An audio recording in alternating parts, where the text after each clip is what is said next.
É difícil a gente falar células, uso de células em transplante, então, assim, é um tema meio vasto. O Bouzas vai falar depois de mim, eu só tenho 15 minutos, então, o que eu vou falar, amanhã eu vou falar mais sobre transplante de sangue de cordão, eu vou falar pouco hoje sobre transplante de sangue de cordão, mas eu vou dar uma visão um pouco biológica dessas células que a gente utiliza no transplante da medula óssea e também alguns resultados mais recentes em comparando células periféricas, células do sangue de cordão, células da medula óssea e qualidade de vida dos pacientes. Pois bem, quais são as fontes de células tronco hematopoéticas e que a gente pode utilizar com terapia celular? Na realidade, vocês podem achar meio estranho o fígado fetal, mas na realidade, há alguns anos atrás, o fígado fetal foi utilizado para transplantar crianças em que se colhia o fígado fetal de natimortos e se transplantava em outras crianças. Então, devido a problemas éticos, é claro que a gente não utiliza mais essa fonte de célula, mas é importante falar que existem células tronco, e vocês vão entender por quê, no fígado fetal.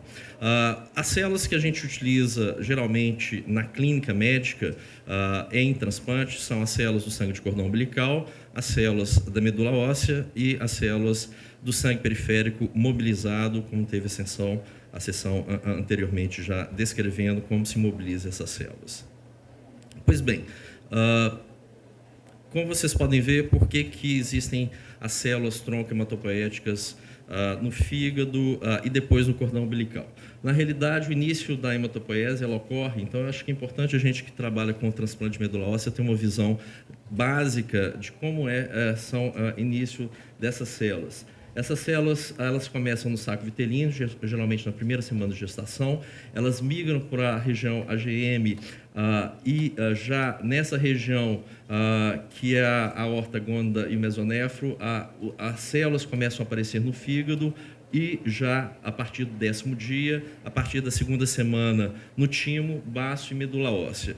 E essas células, mais no final da gestação, elas vão migrando para as células da medula e quando elas estão circulando, né, e depois de mais ou menos 36 horas que o neném nasce, essas células vão se alojar completamente na medula óssea. Então, quer dizer, no período aí do nascimento até o alojamento na medula óssea, tem 36 horas e é por isso que a gente encontra, então, células tronco hematopoéticas no sangue de cordão umbilical, porque você pega essa migração. E por que essas células migram?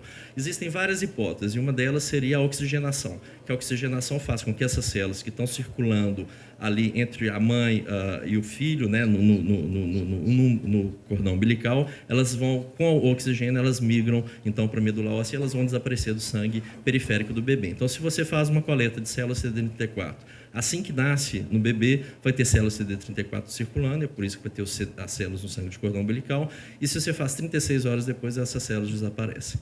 Tá? Então, isso é importante a gente ter essa noção. Pois bem, e aí, é claro que vai existir diferenças biológicas entre as células do cordão umbilical, as células da medula óssea e as células do sangue periférico. Então, o que acontece é que, quais são as características da célula de cordão umbilical?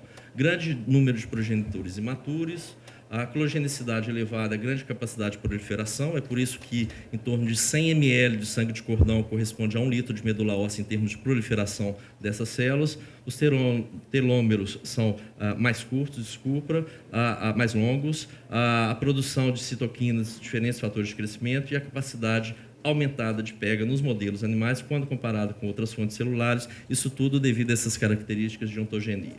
E o que é interessante é que o sangue de cordão umbilical ele foi congelado, e foi o primeiro produto realmente a ser congelado em termos de uso não aparentado, halogênico, e porém existia a grande dúvida se durante um grande período de descongelamento dessas células, se elas iriam funcionar ou não depois do descongelamento. E aqui é um trabalho feito pelo grupo do Broxmeyer, mostrando que depois de 21 anos das células congeladas, uma vez que você descongela essas células, elas vão se proliferar, formando essas culturas de células, como vocês podem ver, eritróides aqui, macrófagos e células granulocíticas. Pois bem, como se caracteriza as células tronco hematopoéticas? Você pode caracterizá-las pelas características imunofenotípicas ou pelas características funcionais. E é importante a gente falar sobre isso, que uma das propriedades da célula-tronco é a capacidade dela se autorrenovar, ela está sempre sendo produzida. Então, nessa fase, você já tem a célula CD34 e, a partir do momento que elas vão se renovando, elas vão perdendo alguns marcadores imunofenotípicos. E aqui é só para mostrar em termos da relação entre imunofenotipagem, né, dessas células-tronco e também as características funcionais, que são as características de colônia. Então, vocês podem ver que, bem no início da formação dessas células, você tem células que são formadoras de colônias lentas e, posteriormente, essas células vão adquirindo. Você tem uma população de células CD38 negativa e CD34 negativa. Posteriormente, essas células vão adquirindo o antígeno CD34 e vão formando todas as outras e proliferando e perdendo, então, o antígeno CD34 e adquirindo outros tipos de marcadores que vão caracterizar, então, toda essa proliferação das células CD34. E se você vê a porcentagem dessas células, por exemplo, em vocês aí que estão aí, vocês vão ter na medula óssea em torno de 1 a 3%, no sangue de cordão umbilical 0,1 a 0,8%, né? No sangue periférico, no estado basal, se a gente for medir nas pessoas, nas pessoas 0,15%. Nos pacientes com fator de crescimento, vocês podem ver que os pacientes eles já têm uma reserva de CD34 diminuída, é por isso que a gente encontra de 0,6% a 2%. E nos doadores, quando a gente estimula, essa célula CD34 vai de 1 a 4%, o que no estado basal seria menos de 0,15%. Então, esse é os fatores de crescimento que vão empurrar essas células 34 para dentro da medula óssea.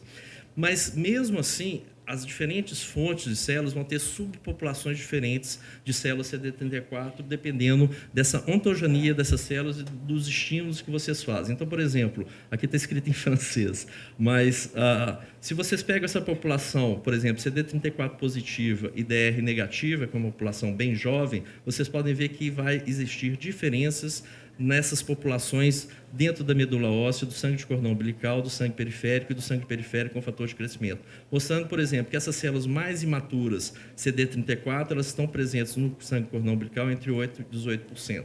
25% a CD34 positiva e CD38 negativa, e CD34 positiva e TIH1, que é marcador murino, 25%. Então, vocês podem ver que mesmo dentro das diferentes fontes celulares, vai existir subpopulações diferentes de células CD34.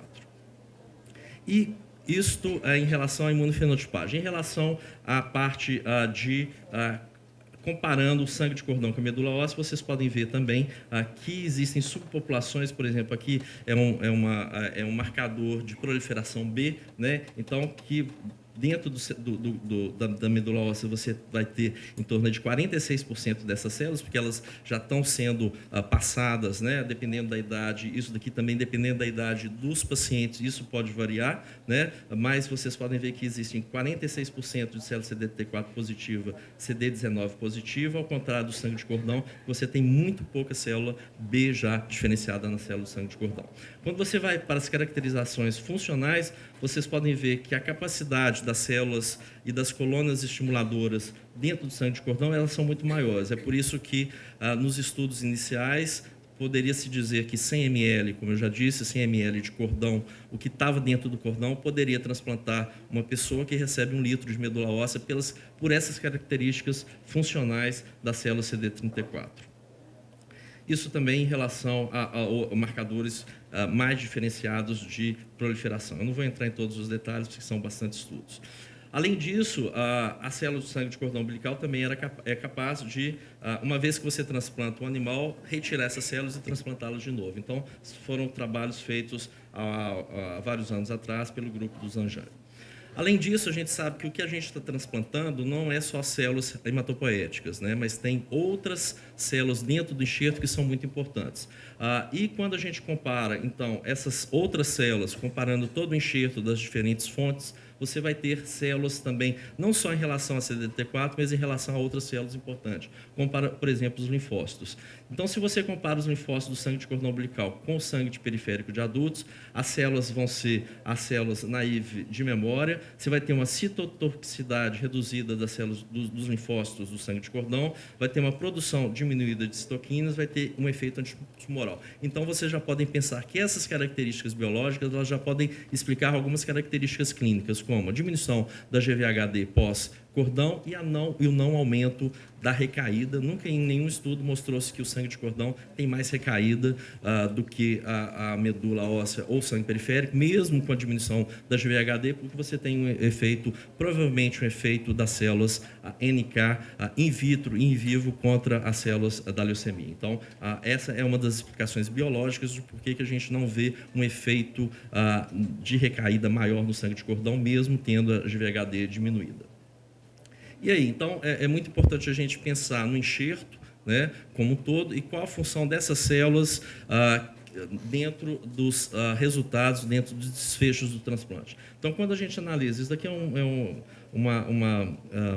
gráfico um pouco didático, né? Claro que vocês têm que pensar isso como um global, mas se a gente for analisar dentro do enxerto o compartimento hematopoético, né, que são as células troncos, progenitoras, as células hematopoéticas maduras, elas vão estar responsáveis pela reconstrução imunitária e pela proteção dentro daquela fase inicial de aplasia dos pacientes. O compartimento imunitário vai estar responsável, como sempre, os linfócitos T, B, NK e os monócitos, por todas as reações halogênicas. Isso eu estou falando dentro do contexto halogênico. As reações halogênicas, a PEGA, a GVHD e a GVL, e é claro que a gente tem que lembrar que linfócito é importante para a PEGA da medula, né? Então, já tiveram vários trabalhos fazendo só CD34, né, o isolamento CD34, e a gente viu que quando você faz transplante com CD34 isolado, que você não tem nenhum linfócito T, principalmente as chamadas células Vito, existe uma rejeição muito maior.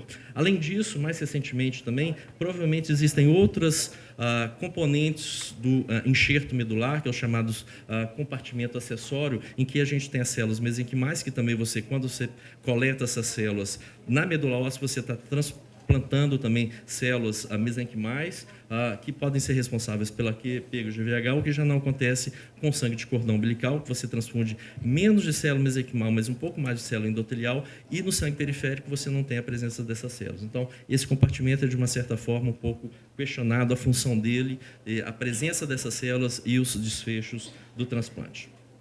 Pois bem, então a gente deu uma ideia da biologia do enxerto, mas a gente tem que saber que os desfechos do transplante não vão estar só relacionados com o enxerto em si, mas com fatores ligados ao doador, como a idade, a sexo, a sorologia CMV, ao paciente, a doença, a idade, a sorologia, as técnicas do transplante, o tipo de condicionamento, a GVHD, a prevenção da doença do enxerto contra hospedeiro, e além, né, da fonte das células, você tem outros fatores dentro do enxerto, que é o HLA, né, a quantidade dessas células e também a compatibilidade ABO. Isso tudo, é claro, pensando que isso tudo vai influenciar os desfechos do transplante de medula óssea, como a reconstrução mieloide imunitária, a doença do enxerto contra hospedeiro, a recaída, a mortalidade e a sobrevida livre da doença. Pois bem, e quando a gente vai procurar, é claro, o doador, é claro que o doador padrão, o doador ouro, é o doador HLA idêntico, né? Isso vocês já sabem bastante, né? Que em torno de, a probabilidade de se encontrar em torno de 25% a 30%, né? Quando você tem irmão gêmeo, a probabilidade é 1%, você pode procurar outros familiares dentro da família. Isso depende muito dos haplótipos HLA, então é sempre importante a gente estar discutindo com o pessoal do HLA qual a probabilidade de se encontrar um doador na família, né, estendendo para outros familiares, e é claro, uma grande maioria vai ficar sem doador, então atualmente a gente lança mão de vários outros tipos de doadores, chamados doadores alternativos, que são os doadores não aparentados, em que, dependendo da etnicidade do paciente, você vai encontrar entre torno de 15% a 70%. Por exemplo, os afro-americanos, a probabilidade de se encontrar dentro do registro americano é de 17%.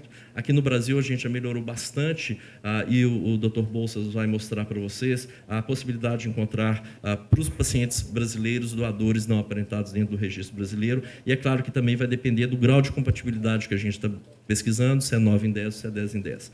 Você ainda pode usar o sangue de cordão umbilical, e outra possibilidade que está bem em moda atualmente é o uso dos transplantes haploidênticos. Então, na realidade, a mensagem é o seguinte: atualmente, todo paciente que tem uma indicação de transplante halogênico tem um doador. Eu acho que, se vocês saírem daqui com essa mensagem, é importante, porque muitas vezes a gente vê paciente já no estado avançado da doença, falando que ele não tem doador, mas, na realidade, ele tem doador.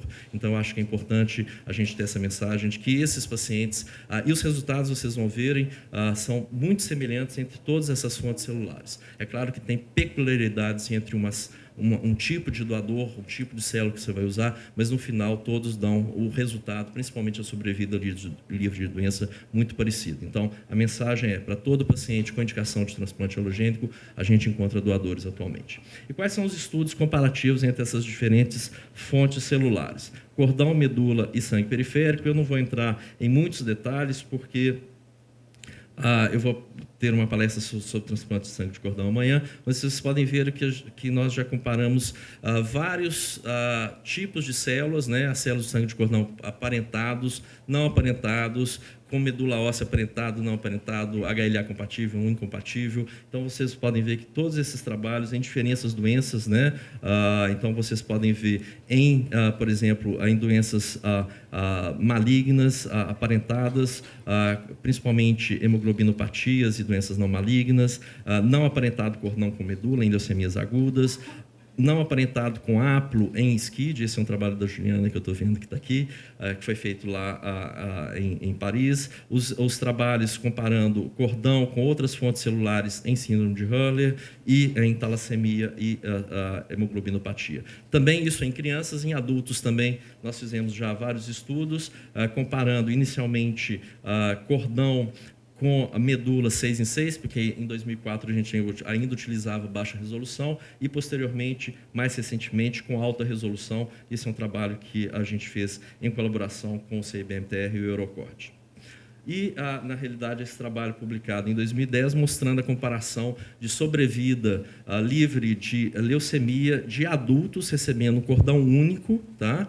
Um cordão único, a gente aqui não usou cordão duplo, comparando com medula e sangue periférico compatível, 8 em 8 medula, 8 em 8 periférico e cordão, e também mismatch, né, de sangue periférico e de medula óssea. Vocês podem ver, geralmente aqui 7 em 8 e 7 em 8, né, a gente não vai mais do que 7 em 8, então vocês podem ver que todos dão os mesmos resultados quando a gente compara essas fontes celulares em adultos, recebendo simples transplante, comparando com medula e sangue periférico, 8 em 8 e mesmo 7 em 8. É claro que os números dos pacientes recebendo um transplante incompatível são menores, mas no final os resultados são praticamente os mesmos. Pois bem, eu só apresentar bem rapidamente, eu acho que o Bouzas deve falar, em outro trabalho randomizado, porque todos esses trabalhos são trabalhos retrospectivos. Então, eu vou dar um pouco mais de atenção no trabalho randomizado prospectivo em relação a sangue periférico e a medula óssea, porque isso é importante na prática do dia a dia. Então, esse trabalho foi publicado alguns anos atrás, em 2012, mostrando que quando você randomiza os pacientes recebendo sangue periférico compatível e medula óssea compatível, os resultados de sobrevida desses pacientes são idênticos, né, de sobrevida global, porém a GVHD crônica é maior nos pacientes que recebem um sangue periférico não aparentado, né, principalmente extensiva, né, e a off-terapia. Mas, na realidade, se vocês forem ver os resultados globais, aqui, dependendo do estadio da doença de sobrevida, vocês podem ver que aqueles pacientes que recebem uma medula em primeira remissão, 41%, em sangue periférico, 41%, em segunda remissão, 31%, em medula óssea, 32%, e recaída também, resultados comparáveis, apesar de ser resultados ruins, mostrando que, mesmo nos diferentes estadios das doenças, os resultados são parecidos, porque a ideia é que quanto mais GVHD, menor a recaída, e nesse trabalho, na realidade, não mostrou isso. Pois bem, nesse trabalho, era um trabalho principalmente de adultos, né? E a questão também que a gente leva é, será que a gente pode reproduzir esses trabalhos de adulto em crianças, né? Então, essa era a questão que a gente colocava, e para isso foi feito um trabalho mais retrospectivo em criança. Então, vocês podem ver que o uso de cordão umbilical nos Estados Unidos, tá? Ele é maior até do que o uso de sangue periférico, justamente por quê? Por causa da GVHD crônica, que a gente sabe que a gente quer evitar a GVHD crônica, então se dá prioridade às células da medula óssea, às células do cordão umbilical, para se ter menos GVHD crônica. Então foi feito esse trabalho retrospectivo, eu vou andar agora em criança, porque aquele outro era mais em adulto, eu vou mostrar os resultados. Ao mesmo tempo, não existe diferença entre medula e sangue periférico, e esses são os slides que foram fornecidos para mim pela Mary Ippen. A sobrevida livre de doença em crianças também foi a mesma, a mortalidade a mesma, não teve nenhuma diferença, porém a recaída a mesma, porém a doença do enxerto contra hospedeiro, vocês podem ver que principalmente a crônica, mesmo a aguda, principalmente a crônica, ela é maior nos pacientes crianças que recebem sangue periférico. Mas aí vocês podem fazer, bom, como só tem a GVHD crônica e os desfechos da gente principais são sobrevida global e sobrevida livre de doença, então isso nos permite continuar fazendo sangue periférico. É isso a verdade? Aí, na realidade, recentemente, quer dizer, há 2 semanas atrás, foi publicado um trabalho pelo grupo que fez esse estudo randomizado, vendo a qualidade de vida desses pacientes. Quer dizer, a única diferença que foi notada foi em termos de VHD crônica. E nesse trabalho, então, que foi feito pela Stephanie Lee e pelo Cláudio Anassetti, eles foram procurar saber qual era a qualidade de vida dos pacientes que recebiam medula óssea e sangue periférico nesse estudo que foi randomizado, publicado em 2012. Isso é um trabalho publicado há 2 semanas atrás. E o que eles notaram? Primeiro, eu não vou entrar aqui, muitas características, mas vocês podem ver que, a inclusão desses pacientes, responderam ao questionário, foi um questionário que foi enviado aos pacientes, 395 e 122 não respondeu, quer dizer, quase 1/3 dos pacientes não respondeu. 5 anos depois, 152 responderam e 43 não responderam. Então, eles compararam as características desses 2 grupos para poder saber o que estava acontecendo e se a gente poderia ajustar numa análise esses dados faltosos em relação aos questionários. E o que eles viram foi o seguinte, que depois de 5 anos, 102 pacientes que receberam medula e 93 que receberam periférico estavam bem e eram elegíveis, estavam bem com mais de 40 anos. Aqui, o que é mais importante é que este score de avaliação psicológica mental dos pacientes, ele foi bem melhor com a medula óssea do que com o sangue periférico, e a doença do enxerto contra hospedeiro, é claro que foi maior com o sangue periférico do que com a medula óssea. E o que foi importante também é que os pacientes que receberam medula óssea, eles provavelmente eles estavam trabalhando full time, no tempo completo, né?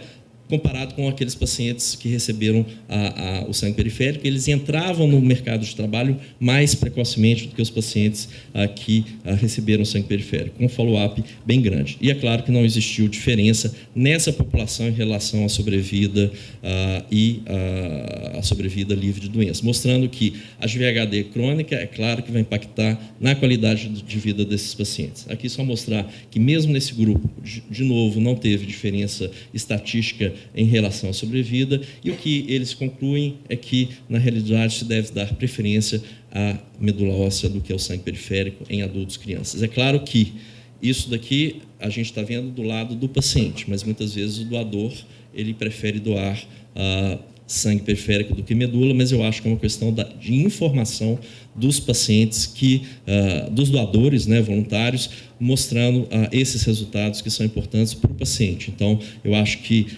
a mensagem é que os doadores eles devem estar cientes desses resultados e eles devem fazer a opção, é claro, balançando entre os fatores positivos e negativos da doação de medula óssea e da doação de sangue periférico para eles e para os pacientes. Muito obrigado.